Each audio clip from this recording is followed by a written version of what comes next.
and in life, and she thought she'd found him in a wealthy doctor. He was a wonderful dancer, and he introduced himself to me. My name's Joseph.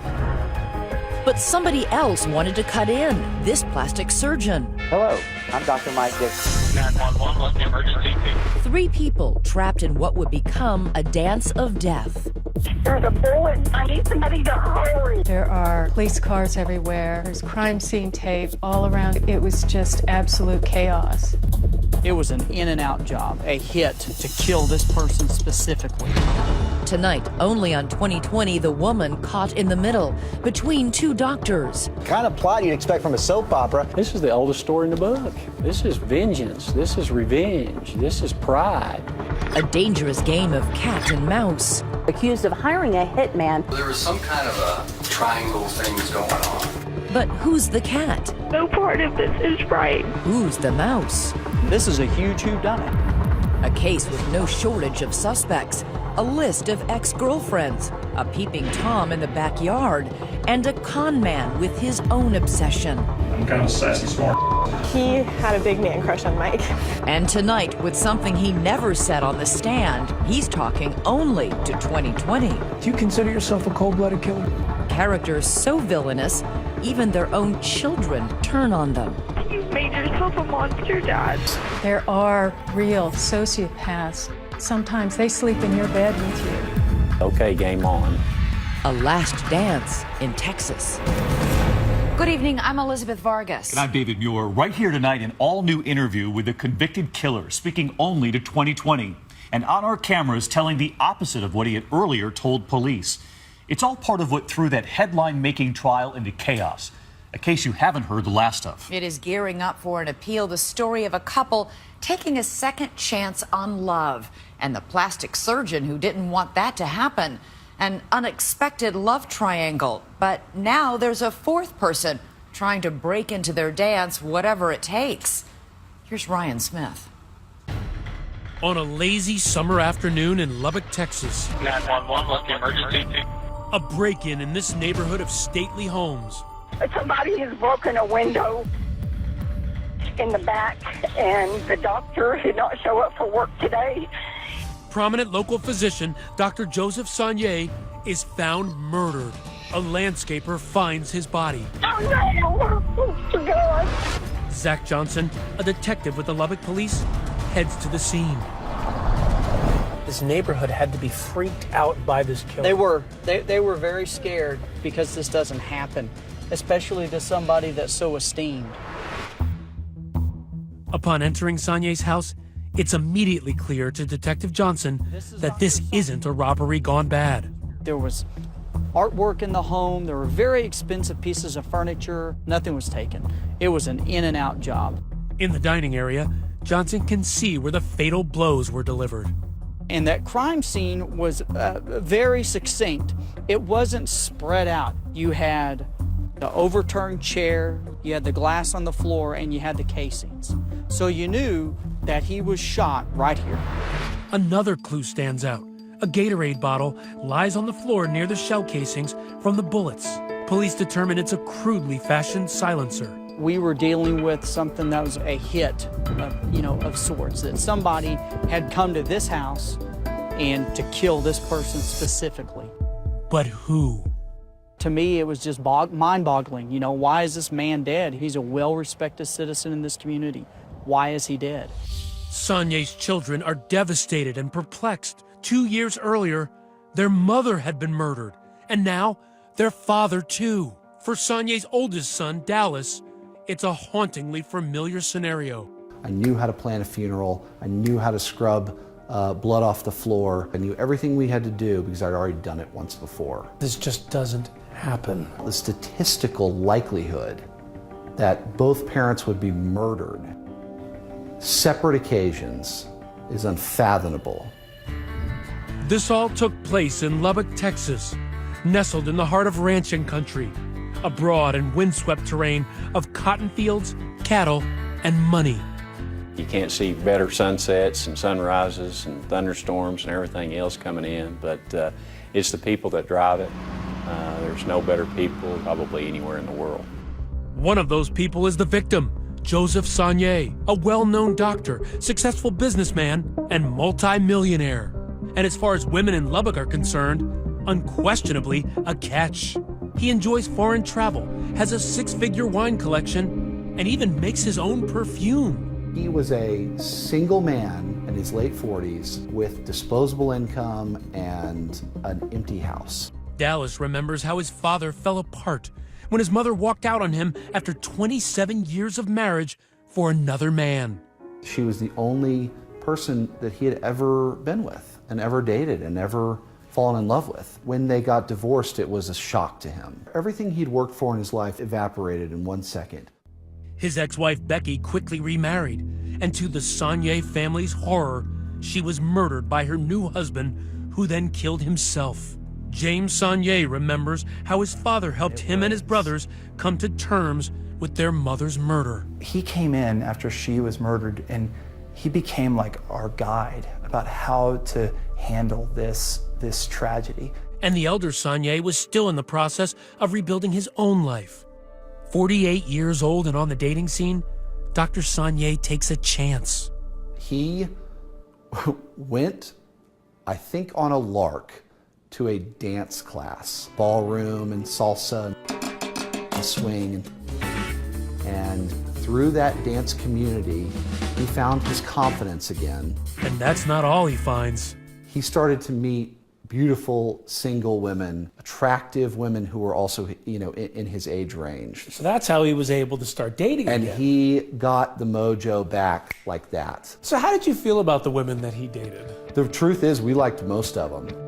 Dallas and his brothers had grown up and moved away, but every fall, they joined their dad for a Texas Tech football game.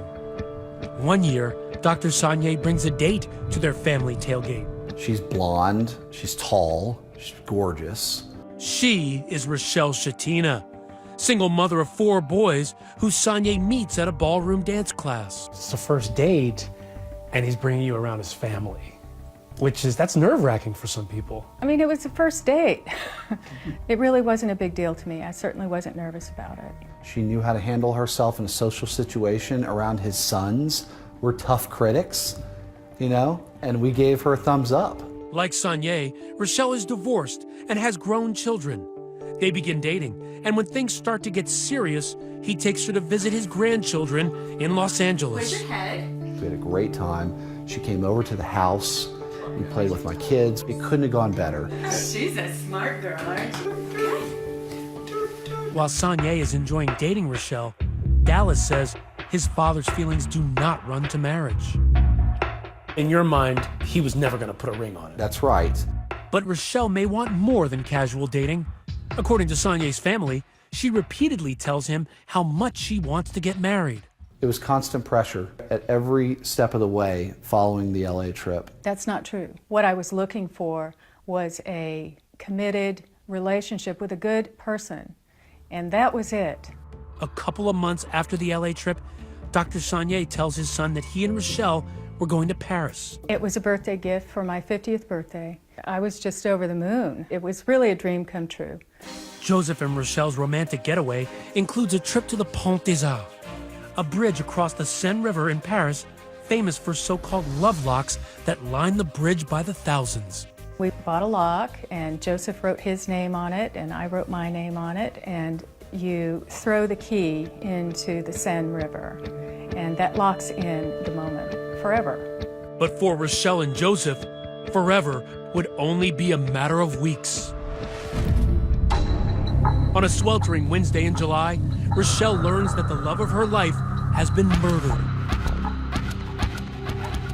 There are police cars everywhere. There's crime scene tape all around Joseph's house. Emergency vehicles there, reporters there.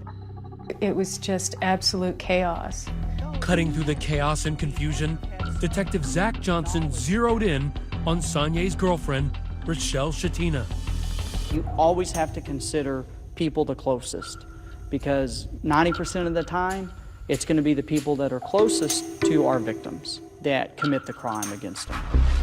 The police take Rochelle in for questioning. She's on the hot seat, and she starts naming names. There's just, some girls that he dated, and Joseph would get this these horrible text messages, calling him, you're such a whatever. When 2020 returns.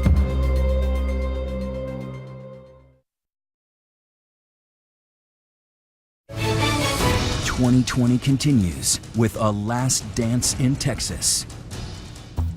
Joseph Sonnier, a respected doctor, is found murdered in his home in an upscale Lubbock neighborhood. And the first person homicide detective Zach Johnson wants to interview is Rochelle Shatina, Sonnier's current girlfriend. He brings her in for questioning. How would you describe your relationship with Dr. Sonnier? He's the love of my life.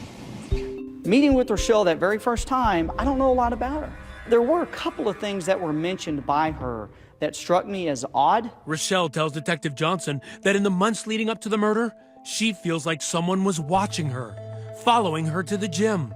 I'd gone in to work out, and I pulled into the parking lot, and there was this big, creepy-looking guy sitting there, and at the door, like he was looking for someone or watching someone. She also thinks someone was hiding in Sonnier's backyard, spying on the couple one evening after dance class. It was dark outside, and Joseph and I both saw a flash from the outside. We laughed and we kind of joked about, maybe somebody was following us. Detective Johnson asks Rochelle if she knows anyone who might have stalked the doctor or held a grudge against him. Joseph would get these horrible text messages, calling him and, you're such a and whatever. And Rochelle has no shortage of theories about suspects.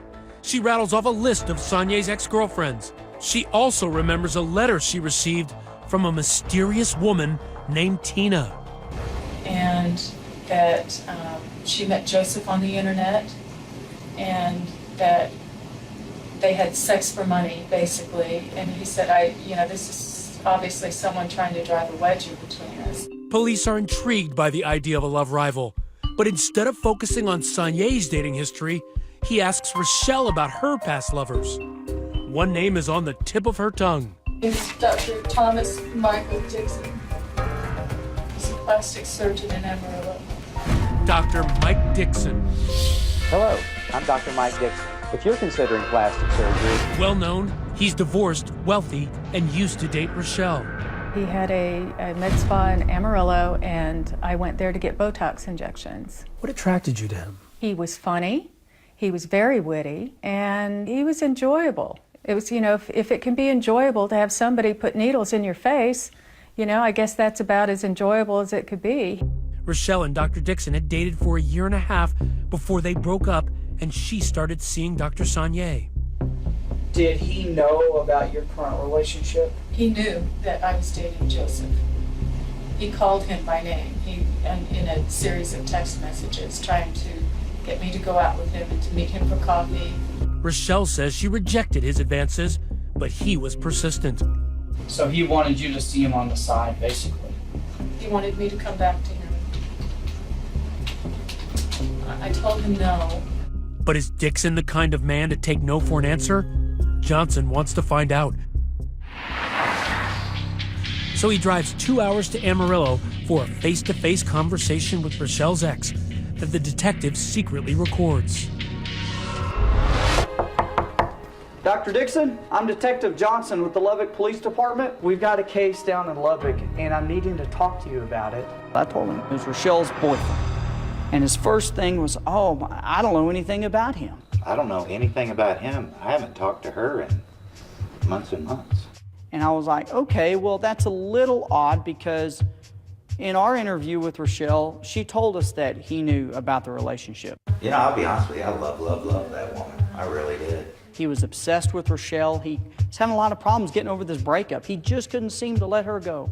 For Detective Zach Johnson, alarm bells were sounding. I really had fallen head over heels. In fact, made a lot of life changes for her. He's very upfront about, I wanted her back.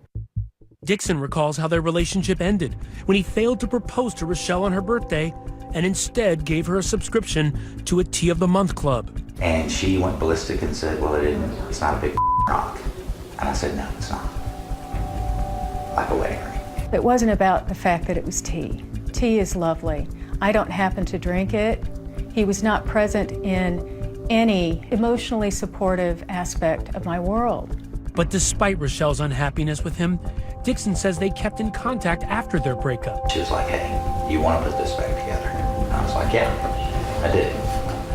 And so let's plan a trip, blah, blah, blah. The next day, she's like, hey, sorry, I'm in love with my dance partner. He still loves her. He's got a lot of feelings for her. But boom, she drops the hammer on him and says, oh, by the way, I'm in love with my dance partner. Some would say, well, you're throwing it in his face a little bit. Well, no, I wasn't throwing it in his face. There was, an ugliness from him to me. Dixon seems like a likely suspect, but he has an alibi the night of Sonia's murder, as do Rochelle Shatina and those ex-girlfriends. Detective Johnson is stumped. There's something not right here. This is a huge whodunit. Until Johnson gets the call all detectives pray for. It's from a tipster who offers a new name that could crack the case. His name's Dave Shepard, S-H-E-P-A-R-D. But who is Dave Shepard? Stay with us.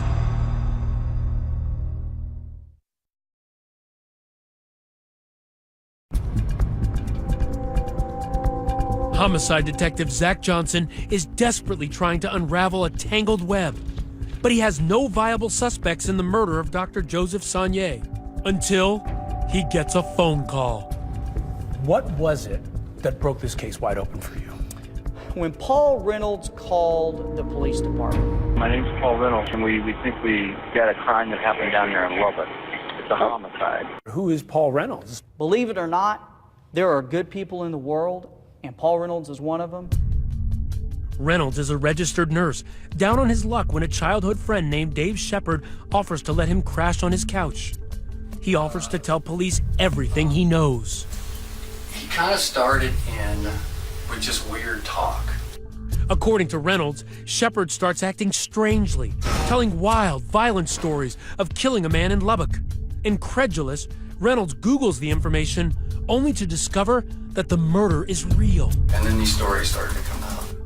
Reynolds tells investigators that, coincidentally, Shepard is a good friend of none other than Rochelle's ex, Dr. Mike Dixon. The investigation takes a turn, zeroing in on Shepard. And tell me about y'all's relationship, how it evolved. He's quick-witted. I'm kind of sassy smart.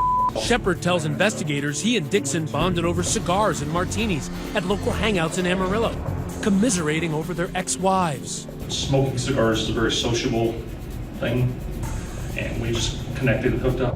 Shepard's daughters, Haley, Abigail, and Rachel, speaking exclusively to 2020 about the strange bond between their father and Dr. Mike Dixon. Dad was definitely obsessed with Mike.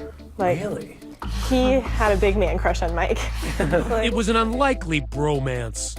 Dixon, a successful plastic surgeon, and Shepard, a divorced, unemployed con man. So what did your dad see in him? His money and his success. Dad wanted to be Mike.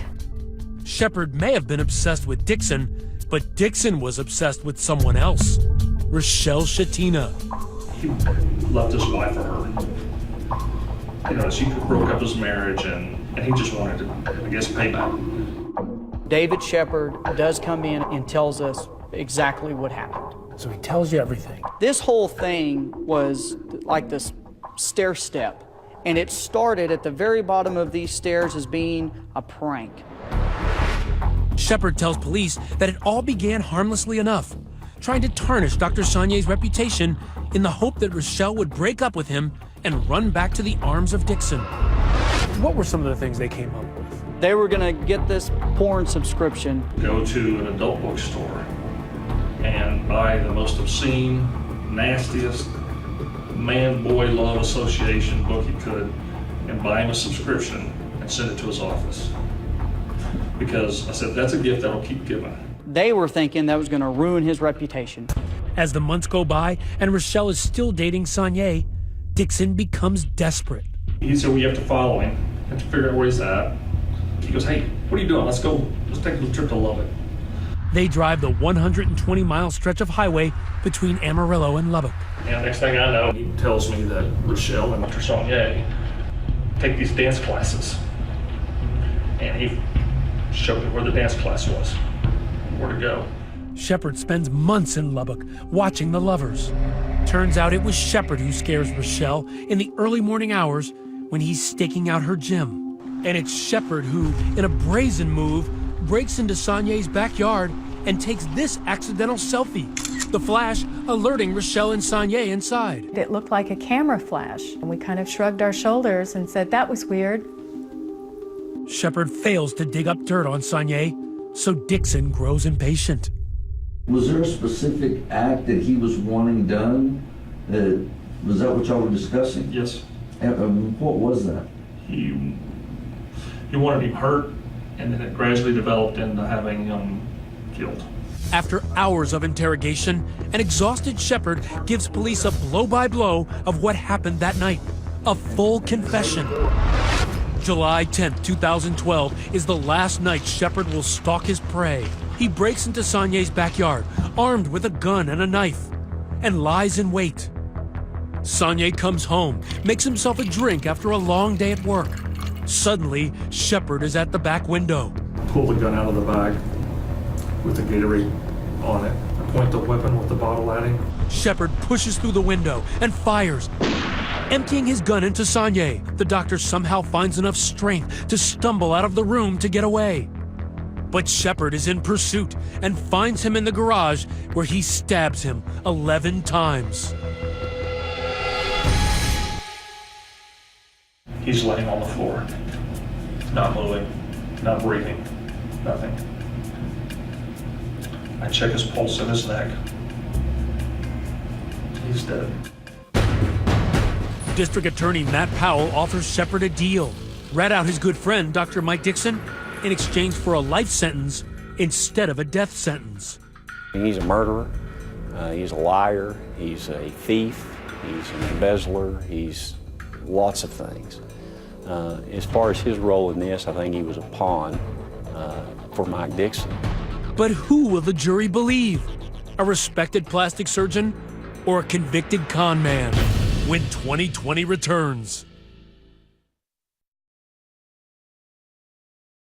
2020 continues with A Last Dance in Texas. Despite the fall chill rolling across the outer western plains, in downtown Lubbock, things were heating up as the biggest murder trial this town has ever witnessed kicked off. This prominent plastic surgeon, Dr. Michael Dixon, accused of hiring a hitman, friend and business partner David Shepard. I cannot believe that they did this. It makes me so angry. A low-life scum and a piece of doctor. Dallas Sonnier was hell-bent on bringing his father's suspected killers to justice. What was your mindset going into that first trial? Let's go get these guys.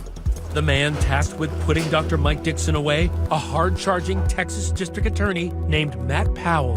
Mike Dixon's running this show, and he orchestrated this whole thing. Now, many people make the argument that Mike Dixon never laid a hand on Dr. Sonnier. He's just controlling the knife. Dave Shepard's just another instrument for Mike Dixon. And that instrument, Dave Shepard, has agreed to testify, pitted against his best friend Mike Dixon to avoid the death penalty. This is the oldest story in the book. This is vengeance. This is revenge. This is pride.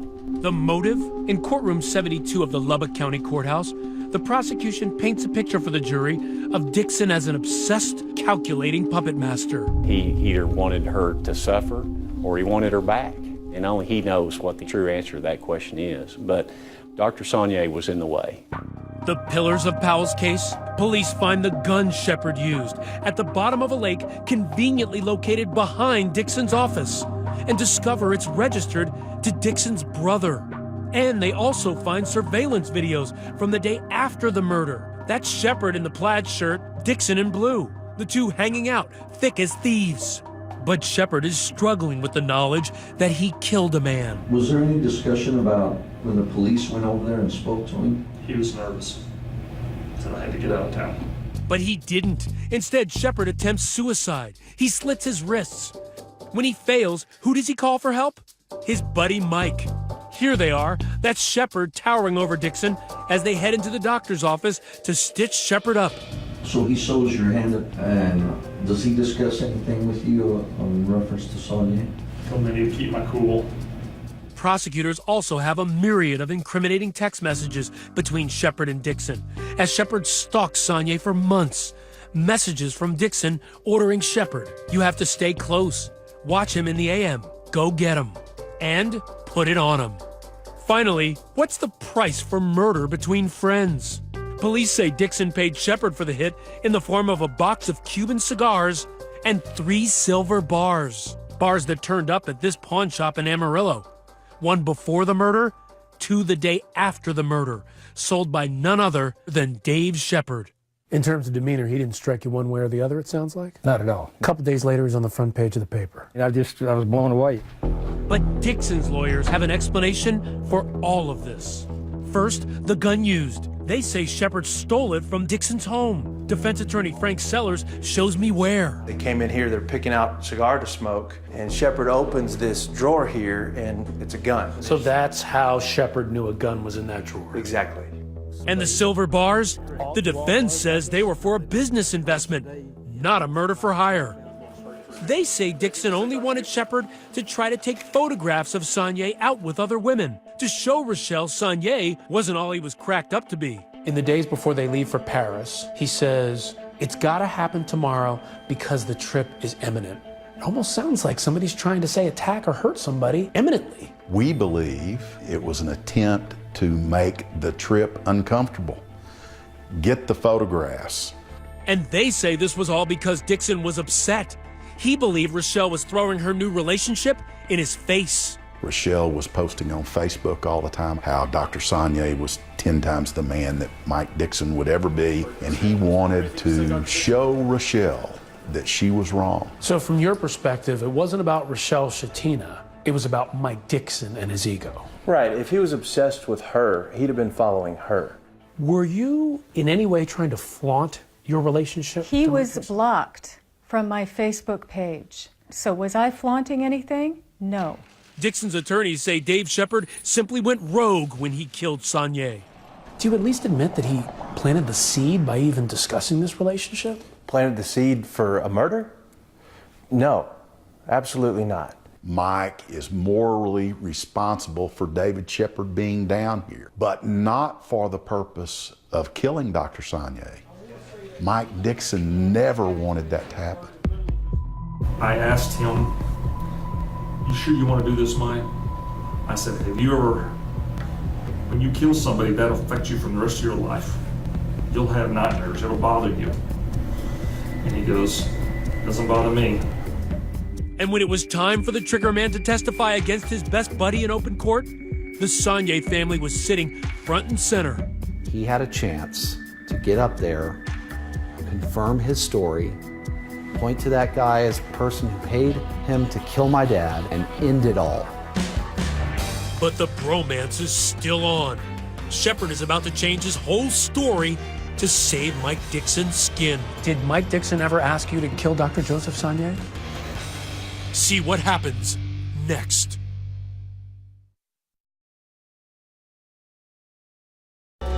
When the confessed murderer David Shepard took the stand at his best friend Mike Dixon's trial, he was facing the victim's family, the jury, but perhaps most poignantly, his 3 daughters, Rachel, Abigail, and Haley.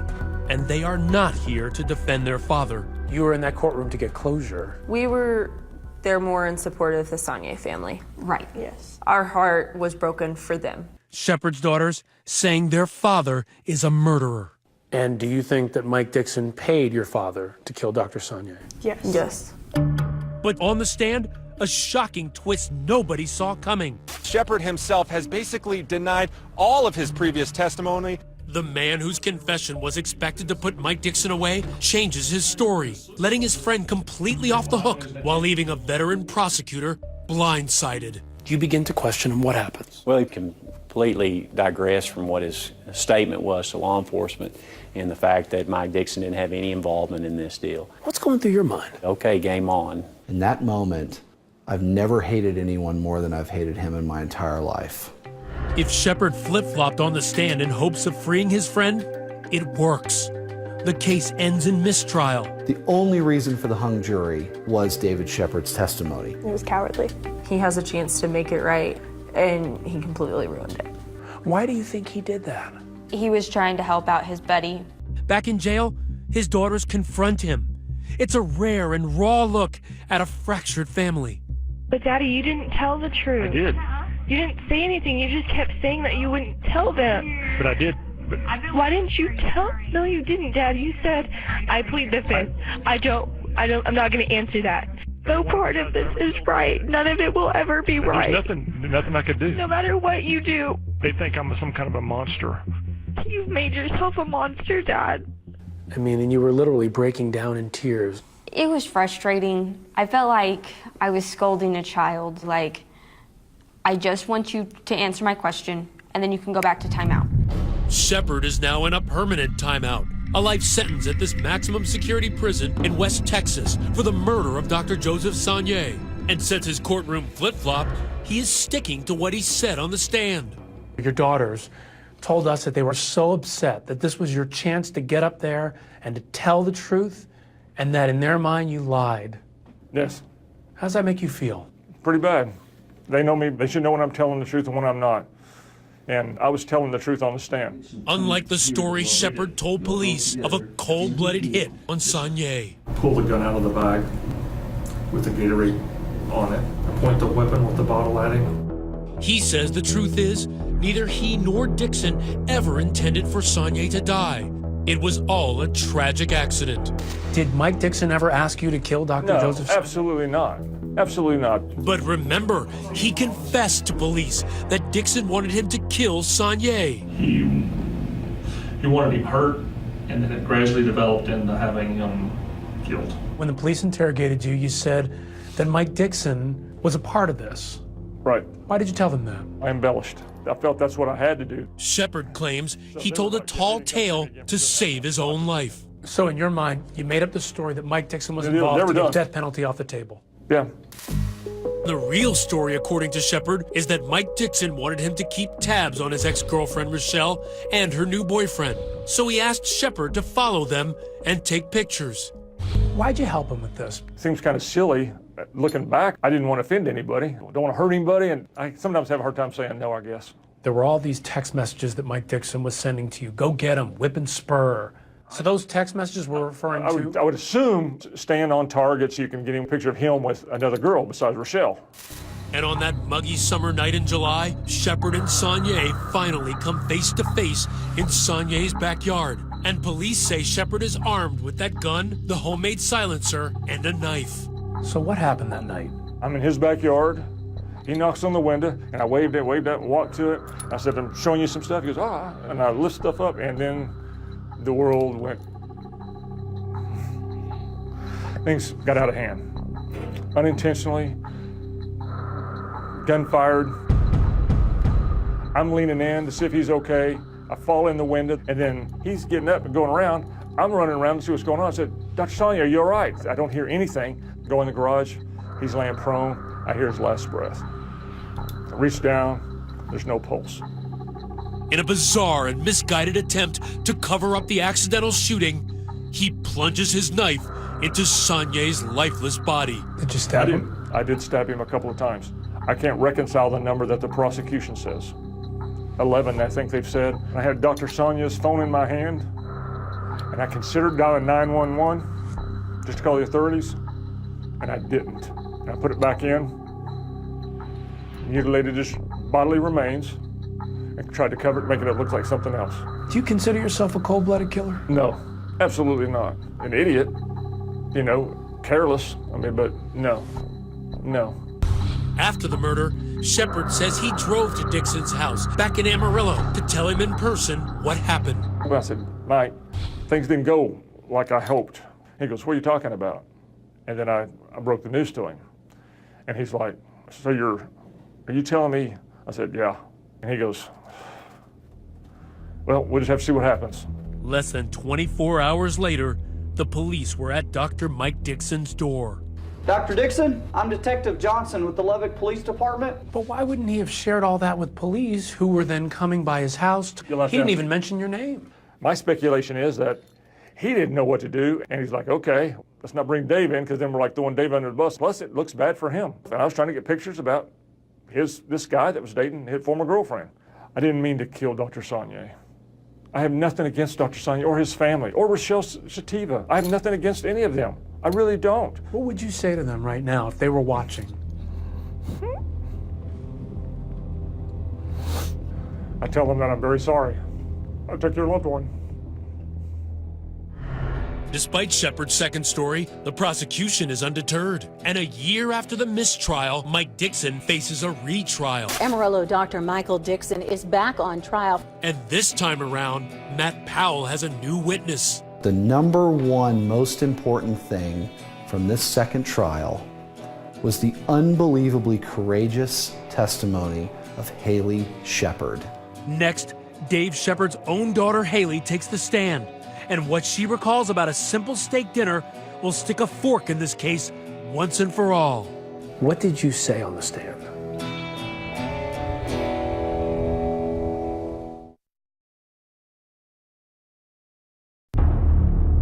Lubbock, Texas. Haley Shepard, the hitman's daughter, is on the stand. She takes the jury back 3 years, and you'll see why. It's a hot summer night in Amarillo, Texas. Her father, Dave Shepard, treats his daughters to a fancy steak dinner, served with a side of suspicion. He had some money. I got a nice steak. Shepard's daughters say that night their typically cash-poor father bragged about buying a new grill and new tires for his SUV. Dad had money out of the blue. He just randomly had money, and he did never have money. For his older daughter, Haley, there was also a brand new cell phone. We all asked him, how do you have money? And his words were, I did some work for Mike and he paid me early. This time, the prosecutor calls her, not her father, to testify in Mike Dixon's retrial. And you think that was a prepayment for killing Dr. Sonnier? In retrospect, absolutely. For victim Joseph Sonnier's family, Haley's testimony is a game changer. She got up there and said, at dinner I asked my dad, I said, where'd you get this money? And David Shepard says to her, I did some work for Mike. He paid me early.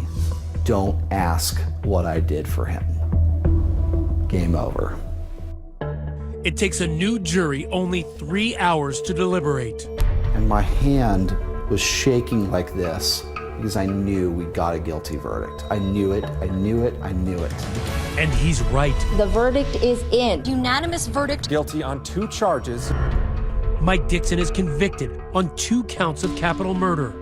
What was your first reaction? I had to turn to my wife and I had to say, he said guilty, right? He said guilty. We've been waiting for that moment for over 3 years. For the Sonnier brothers, it's finally closed.